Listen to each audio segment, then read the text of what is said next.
السلام عليكم المتتبعين الكرماء ديالنا.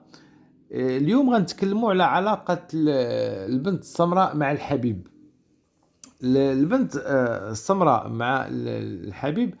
أول حاجة هنا كتخرج هي عندك شي زيارة، أو بغات تزوري شي صالح، أو بغات تقطعي التابعة، أو شي حاجة بحال هكا. كذلك البنت السمراء كيخرج ليا هنا عندك مانع اللي جاك على ثقاف. انت فيك ثقاف وثقاف عائلي. ملي كنقول ثقاف عائلي معناتها اما داك الثقاف اللي كيديروه الوالدين او الجدود لوليداتهم باش البنات بالخصوص باش حسن نهار عرسهم باش كيحلوهم، يا اما عندك ثقاف اللي هو ديال الشر، شي وحده قريبه منك، دم قريب.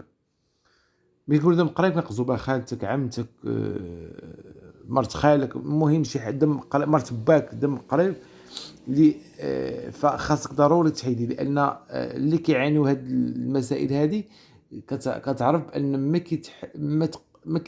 ربي سبحانه وتعالى كيدير السبب فوسخي باش كتحل هاد المساله هادي، والكمال على الله. ما عليناش، غادي نتكلموا على البنت السمراء والحبيب الحنطي. البنت السمراء والحبيب الحنطي كنشوفك هنا انت متمسكه بهذا السيد بزاف، وفوق من هذا الشيء انك انت كنقولوا لا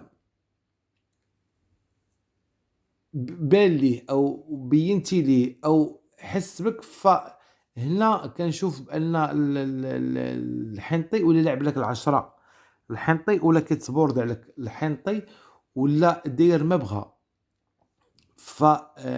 انت شاده في هذا الانسان هذا اكثر ما هو شاد فيك، او اكثر ما هو متمسك بك للاسف. وهاد العلاقه هذه ولات علاقه غير متكافئه، غير متوازنه نهائيا. كنتمنى الامور ترجع، واخا بصراحه انا كيبان لي هادشي زايد في العيب ديالو، هادشي مستمر على نحو سيء للامانه. غادي نتكلموا على البنت السمراء والحبيب الابيض. اللي هو هذا الحبيب الابيض هنا، كنقول لك انتبهي من الحبيب الابيض. علاش تنتبه منه؟ لانه كنشوف كاين كذوب، كاين بساله، كاينه امراه اخرى.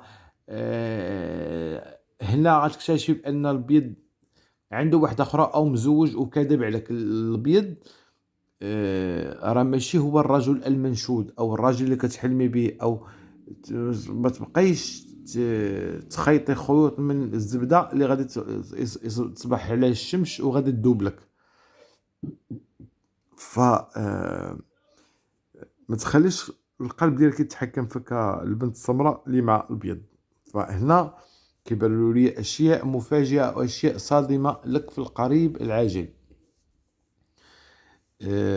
نتكلموا على السمراء والحبيب الاسمر. الحبيب الاسمر هنا صعيب. الاسمر صعيب، فيه الكبرياء، فيه الانا، فيه واحد الحاس براسو لواحد الدرجه فايته القياس. هذا السيد هذا واعر جدا، واعر هذا. وكنقول البنت السمراء اللي كدير علاقه غير شرعيه او كيجمع فراش مع هذا السيد هذا، تنقول لك انتبهي من تريكه، او انتبهي من الحماله، لانني كنشوف عندك حمل غير شرعي. ما كنتمناهاش لك، ولكن الواحد ينتبه ورد البال. بصراحه هنا فهاد الفعل كيعطيني سلبيات بزاف. كنشوف عندك عكوسات، لان لا الابيض لا الاسمر لا الحنطي حتى واحد ما مقاد معاك. هاد القراءة وصلت النهاية ديالها. ندخل عليكم بالصحة والسلامة، وسمحوا لي لما قدرش نطول اكثر، وعافاكم. خلوا لي التعليقات ديالكم.